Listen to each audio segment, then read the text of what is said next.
Não. Fala, galerinha que mora logo ali. Eu sou a Ingrid e esse é o canal Preconceito e Eu. Em alguns debates, discussões que eu entrei, eu percebi que as pessoas elas têm uma visão meio deturpada com relação ao racismo nos Estados Unidos, a visão do americano com relação ao racismo do Brasil, como os americanos veem a história de Martin Luther King e Malcolm X. Pensei nisso e resolvi pedir para que um amigo, Jason, gravasse um vídeo respondendo essas questões. Isso faz um ano, gente, um ano. Ele gravou, ficou muito massa, só que a hora que eu ia colocar o vídeo para editar, a legenda não colava. Então eu não conseguia editar o vídeo, isso foi um ano tentando, fizemos de tudo, mas não deu certo. Agora, finalmente, eu consegui, o Álvaro baixou um programa que dava para colar a legenda e eu consegui editar o vídeo, esse vídeo finalmente vai sair. É um vídeo um pouco extenso, porque ele conta ali a trajetória de vida dele na infância, no colégio, dá opinião, fala um pouco sobre o Brasil. Eu achei muito bacana não cortar muito o vídeo, porque principalmente eu, como professora, vi uma história dele na infância, eu achei muito interessante. Então eu acho bacana que vocês assistam o vídeo, vejam aí o que ele tem para dizer para vocês. Depois, se quiserem curtir o canal dele, ele tem lá outros vídeos. Ele, inclusive, não está mais na cidade que ele fala no vídeo. Até vou pedir para ele gravar mais um, respondendo algumas questões. Acho que ele vai virar aí parceiro Preconceito e Eu. Então, galera, assiste o vídeo, curta a página, se inscreva no canal, curta esse vídeo e venha comigo!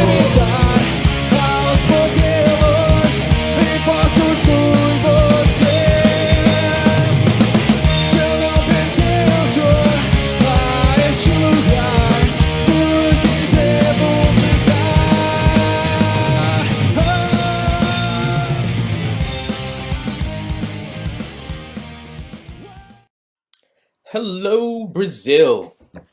I don't know exactly where this is going to, but I have finally decided to sit down and redo this video. I did it twice before, but I didn't have enough memory and it kind of went out, so I apologize for that. I finally got the chance to sit down here and talk about this all over again, and I'm actually kind of glad that I'm doing it. Let me start by introducing myself. I am Jason.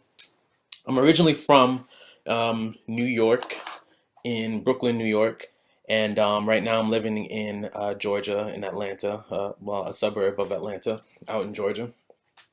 And so I was talking to Ingrid and Alvaro, and they told me that they wanted me to talk about some things, and basically about racism and the differences here that I face here in the US, and what we as Americans out here think about people over in Brazil, and think about racism in Brazil. So, and this was all before the elections. So now that we had our elections here in the US, and I've been told that you guys have some election issues over there in Brazil as well, about a lot of the political climate and things that have been going on there. It's kind of mirroring. It seems like it's happening all over the world. So I think what better time than now to talk about these things. And so let me go through my background a little bit so that you understand exactly my perspective and where I'm coming from. So like I said, I was born in New York, and I was born in Brooklyn in the 80s, in 85 to be exact. And during that time, it was kind of the tail end of the civil rights movement, and it was kind of the beginning of the drug epidemic that was going on, the mainly crack epidemic that was happening, and you were starting to see the fallouts and stuff like that. So growing up in New York as a child, I grew up in a diverse neighborhood. And not only was that, but I was also a first generation American. My parents were from the Caribbean. My mother was born in Barbados, the same country as Rihanna. And my father was from St. Vincent. So they met over here in the US, and I was the first generation American. I was the first American to be born within my family. So growing up in America, I didn't really experience American culture in the household. What I experienced was my West Indian culture in the household. And I experienced America really, like an American life really later on in life. Because when I was in New York, it's not uncommon to hear other languages. There were other peoples who were from the West Indies, from the Caribbean as well. We lived right next to a Jewish community. Where I lived was there was a Jewish community. It was right next to us. There's a lot of Black and Hispanic people, people from Puerto Rico, Cuba, different places, mainly Puerto Rico though, was there around. And so to me, I was in a neighborhood where people kind of looked like me. And even if they didn't look like me, it wasn't uncommon because everybody looked kind of different anyway. You go down the block, you can hear people speaking Chinese. You go down the other place, people are speaking Yiddish. And it's just it wasn't uncommon for me. Growing up in New York, you're kind of like in the melting pot, so you learn to embrace differences. You learn to be a little bit more open-minded, um, and that was that. So towards the 80s, like I said, it became to be a little bit more violent. There was a lot about Black culture in general that was going on during that time. It was a movement where it was kind of positive. You had people like Queen Latifah and De La Soul and everything, and you had people like the Spike Lee movies and Do the Right Thing and all that start was come in. So it was still on the tail end of that 60s era or 70s era where it was all about Black pride and being comfortable and being, proud of being Black. That wasn't an issue for me. I never experienced any type of discrimination in terms of that. I knew it existed around me in New York, but it was really kind of compartmentalized because, like I said, in my neighborhood, everybody kind of looked the same, so it's not that much of an issue. And even if you stepped outside, they were aware that other people of different generations and different cultures and everything existed. So that wasn't an issue for me. Because of the violence in New York at the time during the 80s, my mother kind of moved me down to Georgia, and this was at the time where a lot of people didn't know a lot about Georgia. This was around 93. So I moved from an urban environment, of mainly all Black, West Indian, Puerto Rican, people from the Caribbean, moved from that kind of neighborhood into a all-white neighborhood almost in Georgia, in the suburbs. So, I mean, that transition alone was kind of shocking to me. Being out in the country, I remember hearing crickets for the first time and not knowing what they were. I really didn't know what the sound of crickets were. I'd never really been in a place where it was completely dead silent at night. Like in New York, you can always hear something going on. So that took some adjustment. But I went to my school for the first time, and my school was new, brand new, so I didn't really have to deal with being a new student in the school because everybody was new at that school. The school was just being built. Um, in my class, though, I was the only Black kid in the class. I did not notice that. I mean, out of the entire school, they probably was only maybe about 10, maybe even a little bit more than 10 Black people in the entire school. Um, yeah, probably maybe even less than 10. I wouldn't be surprised if it was less than 10. At the time, though, I didn't realize it. I didn't notice it. It didn't dawn on me. At this time, I'm probably about 8 years old or so. I did notice it when I first noticed that I was the only Black kid in the class. And my mom asked me, and she noticed it right away, and she was like, and I said, yeah, I guess so, or whatever. And I didn't really pay attention to it. Like it didn't sit into me. But the day it sit in was when there was this kid. His name was Daniel. And I've always been like the model student. I never got in trouble. I always did what I was supposed to do. The teacher never really got on me for anything. So I was always a good student. But this particular day, I don't think we were playing on the playground or we were in the classroom, and I must have threw something or whatever to this kid named Daniel. I threw something to him, and I think it hit him in the eye. It might have caught him off guard. So he goes running and he makes this big dramatic scene, and he tells the teacher that I hit him in the eye. I threw something and hit him in the eye. And I mean, immediately when I did it, I apologized and I said it was an accident. And she came up with this look of like rage, like you could see her face change completely, almost like red. And she said, well, I told her it was an accident. She's like, you tell him sorry. And I told him sorry again. And she was like, well, you go change your card. We had these cards on the wall that they call the conduct cards. And the F was like a failure or bad, and then there was U for unsatisfactory, and S for satisfactory, and S plus means that you did something very exceptional. So she tells me to go change my card. So I changed it from, the S plus or whatever to the S. And she looks at it again. She's like, no, you turn it to the U. And the U is a big red card, so everybody sees it.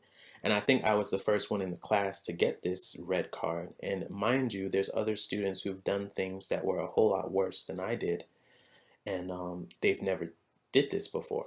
They never gotten a red card like this. And so, of course, everybody in this classroom is seeing it for the first time, and they're all like just staring at me. So, and then she tells me, well, you go over there and you sit down.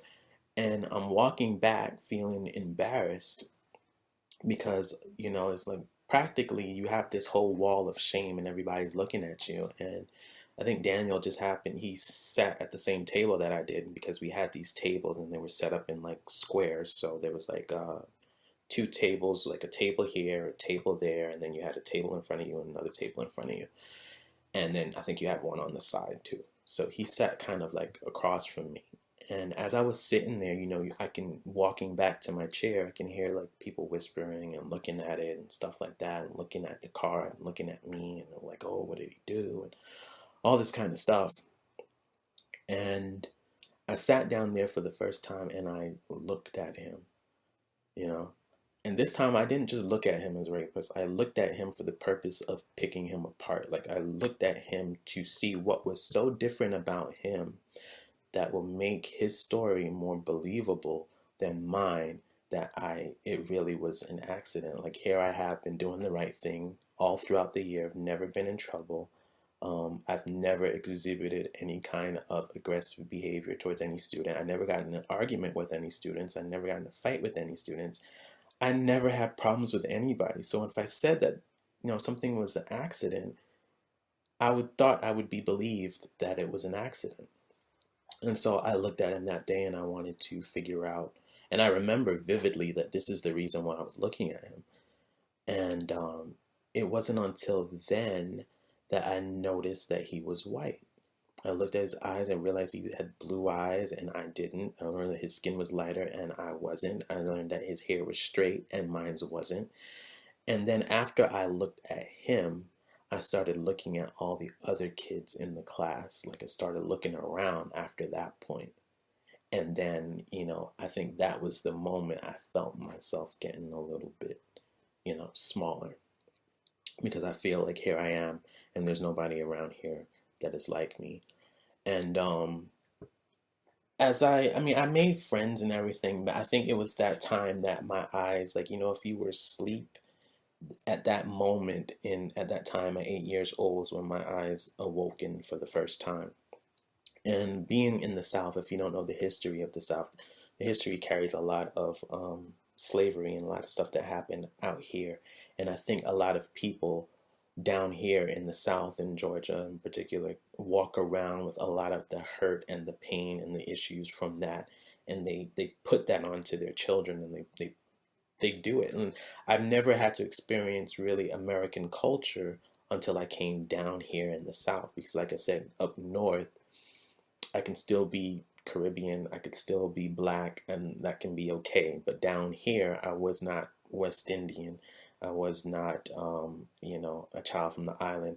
They just saw me as black. And once they saw me as black, then I'm a black American, and I've I'm supposed to like all the black things, even though in my household it wasn't always that. There's certain like southern foods and stuff like that that I didn't really know about because my family wasn't from that culture. They didn't make those kind of things, so that wasn't a part of my vocabulary. So I was kind of like an outsider in an outsider, like a minority of a minority, if that makes any sense. Because there's a lot of things that Black Americans were going through or went through or knew about that I didn't know about as a Black man living in America, or a Black child at that particular time living in America. And so when I got to middle school and stuff, I remember I had friends who would tell me that their family members were in the KKK, or I had friends who they would tell me, "Oh, you can't come into my house because my parents don't like black people in their house," or "You can come to my house, but only when my parents not there because they don't like black people in their house." I've had people say, "You can't call my house because my mother don't like me knowing that I'm talking to black people." Um, what else? Well, once I remember going to school one day and somebody spray painted like a racial slur on the playground. And the teachers, I don't know why they would do this, but the teachers at the time, they took us down to the playground in plain sight where I can see this. And I looked at it and it was a racial slur, but I didn't really understand the racial slur. I knew it had to do something with racism, but I didn't understand what the racial slur was. And I had to ask this other kid who happened to be a white kid, and I was like, "Well, what does that mean?" And he was like, "Well, they're just talking about little black kids. That's what that means." And right then and there, it's like it was so common for him, like that's just everyday occurrence. That was his world, but it was never a part of my world, and I never knew this. I never got to see this like up close and personal and feel it the way I felt it when I was there. And so to him, it was just like second nature. And to me, who it's supposed to be about, I had to ask somebody. And I just thought that was like, it was really weird. But I remember that. And I don't know why the teachers, my teacher was white at the time. I don't know why she would bring us down there as minority, as a, minority child or black child to actually visually walk by and look at that, or why somebody didn't think it was important to cover that up so that children don't have to look at that. But at that time, I don't know why it didn't happen then, and I definitely stuck in my mind now, because those were the two things that kind of like really opened my eyes to what racism was. And I think more importantly, I mean, there was times where I wanted to be lighter. I wanted, like, my whole goal was to be like Shamar Moore. If you don't know who that is, you can Google it. But that's how I wanted to look, because at the time I thought that's what would get me ahead. And when we look at racism, I think sometimes the biggest racism that we face is not um, outside racism, like black versus white or anything like that. I think a lot of times the racism that is the worst is the racism that you experience within your own race. And there's this whole notion, and it's just not with black people, but I've seen this in Indian cultures. I've seen this in Asian cultures as well, and also in Hispanic cultures. There's this notion that the darker you are, somehow you're not as beautiful, or you don't look as good because you're darker skinned. But if you're a lighter skinned black person, if you're a lighter skinned Indian, if you're a fairer skinned Asian person, any of that, all of a sudden you're supposed to be more beautiful, you're supposed to be elevated, or they think that doors will open for you or something like that. And it's just not the case. And I think a lot of times the internal racism that we do to each other is worse than the racism that other people outside of our race do to us. And I think that once we start making those changes, and once we start learning to embrace everybody's differences, and we start to embrace different cultures, and we embrace not only not like, we just have to be better as a people internally, because if we can't start looking at ourselves and loving ourselves, how are we going to expect other people to treat us with love and respect if we can't do that to each other? you know. And I think a lot of times you see that, you see black people saying, oh, you know, if they want to wear an afro, oh, that's not beautiful, or that's not professional, or that's not, you know, how is that not professional? How that's not beautiful if that's the way that your hair naturally comes out of your head? And if you want to straighten your hair, how is that not beautiful either? If that's how you choose to wear your hair, the person who wears their hair straight shouldn't be looked down upon, shouldn't be whatever. That's how they want to wear it. I think what it comes down to is that we have to be more respectful and understanding as a people. And if we can do that within ourselves, if we can do that within our culture, if we can look at each other and not tear each other down, then other people will learn to not look at us and tear us down, because we are so proud of who we are and what we are that we don't allow outside interference to come in and tell us who we are and tell us how we should look and tell us how what's beautiful and what's not. And I think a lot of minorities, and when I say minorities, I don't only mean black people, because like I've said, I've seen the same behavior within other minorities. The same behavior occurs in Asian cultures. This same behavior occurs in Hispanic culture. It occurs also in Indian, and in Indian culture in particular, and probably the most too.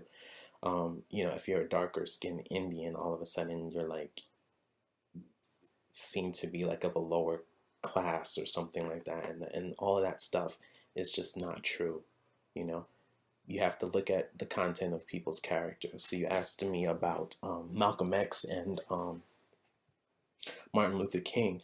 A lot of times when Martin Luther King were talking about things, they were talking about the contents of people's character. I mean, sometimes it can be associated with race, but that can go for anything. You have to look at the content of somebody's character, not what their skin color is or what you perceive their skin color to mean about them. Because some darker skinned people are actually much nicer than some lighter skinned people, and some lighter skinned people are much, you know, or the reverse is true for that too. I mean, if you look at Malcolm X in particular, he his mother was like the product of rape and slavery days, and that's how she was more fair skinned, and she hated that part of herself, and so she found the darkest man that she can marry, and she married him, and she embraced that his blackness, because to her that validated who she was as a black woman. And the black man that she chose loved her for her fairer skin, loved the fact that she was lighter. And when Malcolm came out, he faced that that clash between the two of them. His mother hated the fact that he came out so light, and will always tell him go out in the sun and get some color to him and all that. And his father kind of loved the fact that he was lighter, because he felt like it will open more doors for him, and he'll be able to go places that he wouldn't have had he not had to struggle as being a darker skinned black man like he had to. So even within somebody as powerful as a Malcolm X, growing up as a child and hearing those messages and receiving those mixed messages, he had to fight and overcome a lot of obstacles. And then he had to take that out and take those insecurities that he was already facing about his skin color and the confusion that he felt about himself. And then he had to go out in the world and face other people. And he wasn't really armored to resist that type of racism, you know? And so I think when he first got out there and he got with the Nation of Islam, because he spent time as a hustler and other things in Harlem and all that before he converted to the Nation of Islam, not really Islam as we know it, but something else called the Nation of Islam. I think that's why a lot of his speech and a lot of his words, even though intelligent, sometimes it was missing the point of knowing somebody by the content of their character. And it wasn't until he went to actual Mecca and sat down with other Muslim brothers, like real Islam, you know, once he started learning about the real Islam and he went and he did his pilgrimage trip, did he realize that his message and what he's been dealing and what he's been teaching is not completely right. He's been focusing on the wrong thing. Him, like other people have been focusing on the outside of a person, what a person looks like and what they're supposed to have based upon what they look like, instead of focusing on the inside of a person. While he was there in Mecca during his pilgrimage, he sat down with other light-skinned brothers who were out there as Muslims as well, other white brothers, Arab, different races, different cultures, and he saw how they lived together and how they were all united on a common bond and a common thing. And that common thing was they all wanted to sit there and worship with each other in brotherhood and live in harmony. And then that's when he understood that his message that he's been preaching all these years has been a little bit off. And while he wanted to pride himself and love himself for being who he was as a black person, what he didn't realize is by doing that doesn't mean that you have to tear other people down in order to achieve that. What it means is that you really have to look and be comfortable within yourself in order for other people to understand that you're okay with you. And by in turn, they will be okay with you too. Oh, so you asked me also about Brazil, what we in the U.S. think as Brazil. So in the U.S., people don't really follow foreign politics in general. People are more driven, and this is a capitalistic society that we live in. So people are focused on their day-to-day living and what they need in order to get by and feed their family. Not a lot. I'm not going to say everybody does, but that's the general consensus. What people think about Brazil, they really feel like you guys live carefree. I think a lot of people, when they think about Brazil, they think about the women, the bikinis. They think about, the beautiful beachy curls in the hair and waves, and everybody's just frolicking on the beach and, having a good, lovely life. I don't really think that it feels like a nice vacation destination. I don't think people understand the impact of what's going on there in Brazil, because it's not the image that we get here. Back in the US. Also, gosh, I think I just lost my train of thought. People in the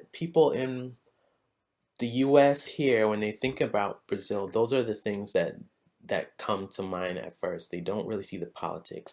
We don't get a lot of films or TV shows or stuff like that from Brazil.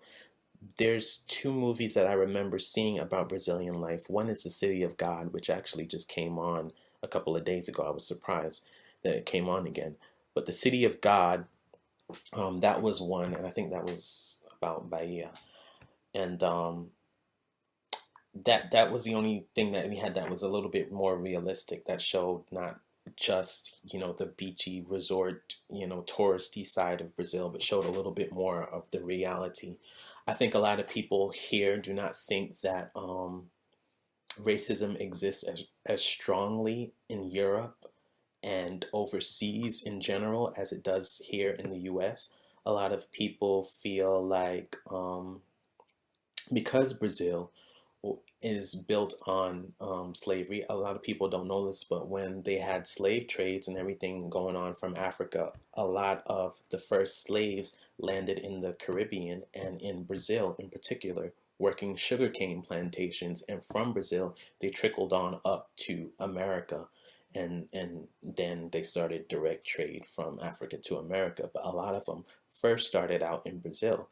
So and the funny thing about it is even though that we talk about Brazil, and even though we see Brazil here in the U.S., and people are aware that there's a large Afro-based culture in Brazil, a lot of the images you see of Brazilian are of lighter skinned Brazilians. You don't really see too much dark skinned Brazilians, or that's not the image that they want to show here to Americans. But a lot of people have the knowledge that a lot of Brazilians are darker.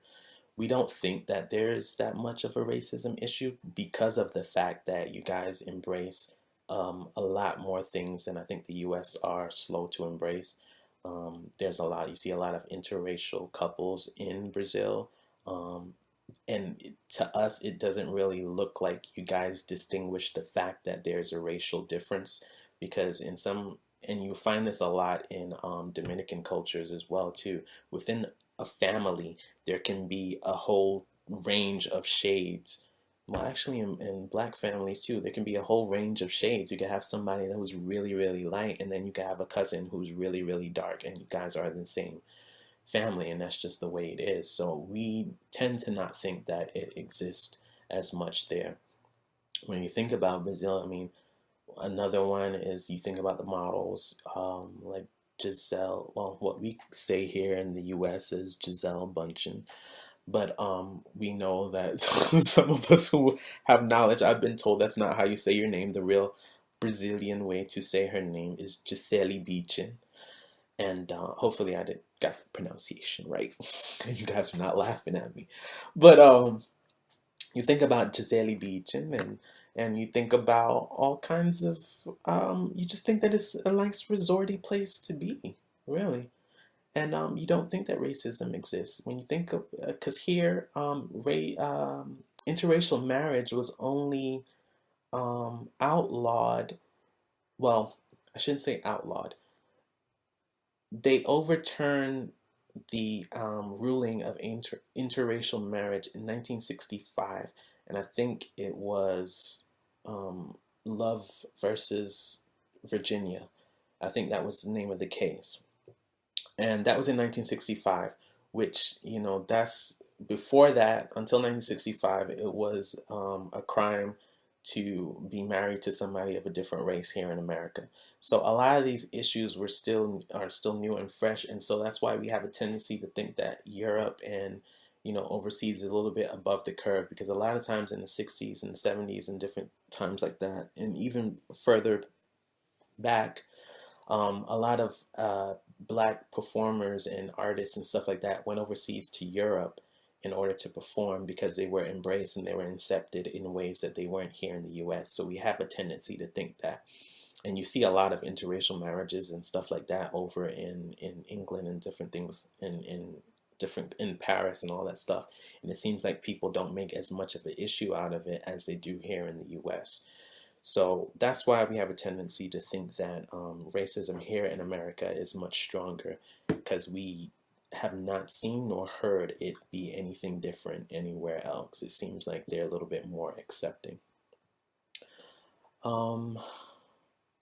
Hopefully I answered all your questions. I feel like I've been talking for a long time, but it's great to have this exchange across the water. And if you have any other questions that you want to know, you can also send them to me, and I'll definitely be happy to try to answer. Like I said, I'm only speaking for me. I can't speak for every American. And like I said, my experience is just a little bit different than your average Black American experience, just because my family is from a different culture and a different time. And they entered this country a little bit later, on the tail end of a lot of the racial stuff that was going on. So I had a different type of experience, but I did make up for it when I went to when I went to the South. I mean, they definitely gave me a crash course on racism when I lived down there. So that's gonna be the rest of my video for today. If you want, you can follow me. Everything I do is Maxinta. It's on Twitter, it's on Facebook, and of course my YouTube channel that I have here, and on Instagram. You can follow me there. And yeah, just keep up with me. Anything you want to know, just stay encouraged, guys. That's all I have. Thanks. Muito massa, né? Eu vi de um americano falando sobre essa questão do racismo, falando da visão dele com relação ao Martin Luther King. É um material rico e, como eu disse, eu vou pedir para ele gravar mais vídeos pra gente. Se vocês têm alguma dúvida com relação ao racismo na América, se vocês têm alguma dúvida com relação à América, vocês mandam pra mim, que eu peço pra ele gravar, e ele falou que sempre que precisasse ele gravaria.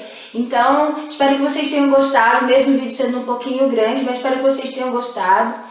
De novo, se inscreva no canal, curte esse vídeo, tem a página, o Instagram, Twitter. Vamos lá, galera, vamos seguir Preconceito e Eu, porque Preconceito e Eu tem muito aí a passar para vocês. Beijo, até a próxima. Valeu, Jason! Valeu aí por você ter gravado o vídeo pra mim, por ter esperado todo esse tempo pra esse vídeo sair. Valeu mesmo. Eu vou colocar no final do vídeo aí o teu canal, tuas redes sociais, para que as pessoas também possam te seguir. Obrigado, Jason! Tchau, galera! Até a próxima!